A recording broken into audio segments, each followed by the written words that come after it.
আল্লাহ রাব্বুল আলামিন কোরআনুল কারীম নাজিল করার পর এর দায়িত্ব মহান রব্বুল আলামিন নিজেই নিয়েছেন যে এই কোরআন আমি অবতীর্ণ করলাম আর এই কোরআনের সংরক্ষণ আমি আল্লাহ নিজ হাতেই নিয়ে নিলাম। বলে সুবহানাল্লাহ। পৃথিবীর মধ্যে অনেক গ্রন্থ আল্লাহ রাব্বুল আলামিন দিয়েছেন, সমস্ত গ্রন্থগুলো রহিত হয়ে গেছে। এমন কোনো গ্রন্থ নাই যে এই গ্রন্থগুলোর একজন হাফেজ পৃথিবীর মধ্যে পাওয়া যাবে। পৃথিবীর মধ্যে অনেক শিক্ষায় শিক্ষিত, এই শিক্ষাগুলোর কোনো একটি মানুষ এমন পৃথিবীর মধ্যে পাওয়া যাবে না যে সে একটি বই, একটি কিতাব সে মুখস্থ করে সিনার মধ্যে রাখতে পেরেছে। কিন্তু আল্লাহ রাব্বুল আলামিন এমন একটা ঐশী গ্রন্থ নাজিল করলেন যে এই গ্রন্থ মানুষের সিনায় সিনায় 8 বছর বা 10 বছরের একটি বাচ্চার সিনায় আল্লাহ রাব্বুল আলামিন সংরক্ষণ করে রাখবেন। আল্লাহ তাআলার ওয়াদা, আল্লাহ তাআলার প্রতিশ্রুতি যে আর কোনোদিন এই গ্রন্থকে, এই আসমানি কিতাবকে কেউ রহিত করতে পারবে না। সমস্ত পৃথিবীর যদি কোরআনুল কারীমগুলো, এই কাগজের ছাপা কোরআনুল কারীমকে যদি একত্রিত করে আগুন লাগাইয়া জ্বালাইয়া সারকার করে দেওয়া হয়, আর একজন যদি 8 বছরের একটি হাফেজ শিশু বাচ্চা যদি পৃথিবীর মধ্যে থাকে, আবার এরকম লক্ষ লক্ষ কোটি কোটি কোরআনুল কারীম আবার ও ছাপাখানায় তৈরি হয়ে যাবে। বলি সুবহানাল্লাহ। পৃথিবীর মধ্যে তাওরাত, জবুর, ইনজিল এই কিতাবগুলো রয়েছিল, কিন্তু সব রহিত হয়েছে। আজও পর্যন্ত জানা যায় নাই যে একটা হাফেজ রয়েছে। এবং ওই গ্রন্থগুলোর ভাষাগুলো পর্যন্ত চেঞ্জ করা হয়েছে। কিন্তু এই যে 1500 বছর আগে যে কোরআনুল কারীম আল্লাহ রাব্বুল আলামিন মুহাম্মাদুর রাসূলুল্লাহ সাল্লাল্লাহু আলাইহি ওয়াসাল্লামের উপর নাজিল করলেন, আজ পর্যন্ত একটি হরকত পর্যন্ত কি এদিক ওদিক হয় নাই।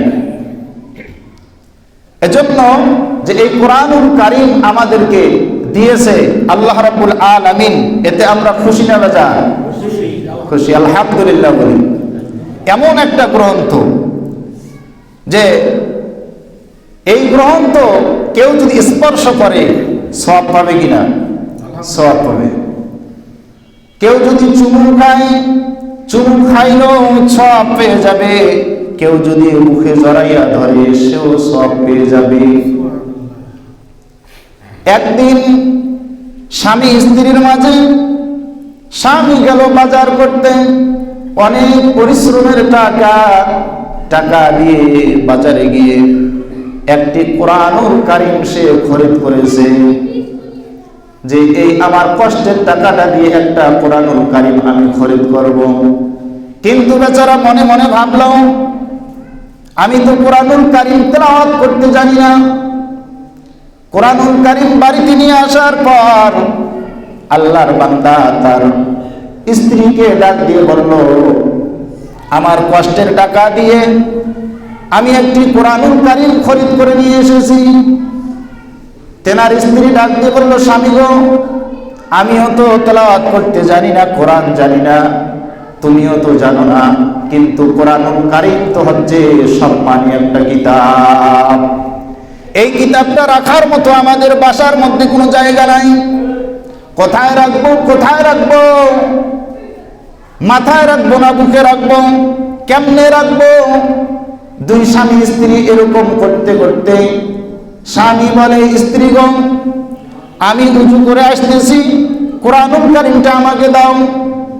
সারা রাত স্বামী বেচারা কোরআনুল কারীম উজু করার পর প্রথম পৃষ্ঠাটা উল্টার পর শুধু আঙ্গুলগুলো লাগায় আর স্পর্শ করে আর পৃষ্ঠা উল্টাইতে থাকে, পড়তে তো জানে না। প্রায় অর্ধেক রাত্রি যখন হয়ে গিয়েছে, স্ত্রী বলে, স্বামী গো, এখন আমাকে দাও, তুমি কি বুঝলাম? ওগো স্ত্রী, আমি যে পড়লাম কিছুই তো জানি না, কিছুই তো বুঝলাম না, কিন্তু মনে হয় গোটা কোরআনুল কারীমটা আমার মুখস্থ হয়ে গেছে। বলি সুবহানাল্লাহ। স্ত্রী বেচারি তিনিও নিলেন, উজু করার পর কোরআনুল কারীম স্বামী বেচারার নাই, তিনিও স্পর্শ করে আর পৃষ্ঠাগুলো উল্টাইতে থাকে। এরকম ভাবে সারা রাত্রিটা কেটে দিল। স্বামী বেচারা জিজ্ঞাসা করল, স্ত্রী তুমি কি বুঝলা কোরআনুল কারীম যে পৃষ্ঠা উল্টাইলাম? স্ত্রী বলে, স্বামী গো, আমার মনটা যেন কেমন কেমন হয়ে যায়, আমি বুঝতে পারলাম না। কোরআনুল কারীম পড়তে জানি না, কিন্তু কোরআনুল কারীমের পৃষ্ঠাগুলো উল্টাইতে উল্টাইতে আমার যেন কোরআনুল কারীমটা গোটা মুখস্থ হয়ে গিয়েছে। বলি সুবহানাল্লাহ। হ্যাঁ মুসলমান ভাইয়েরা রে, চার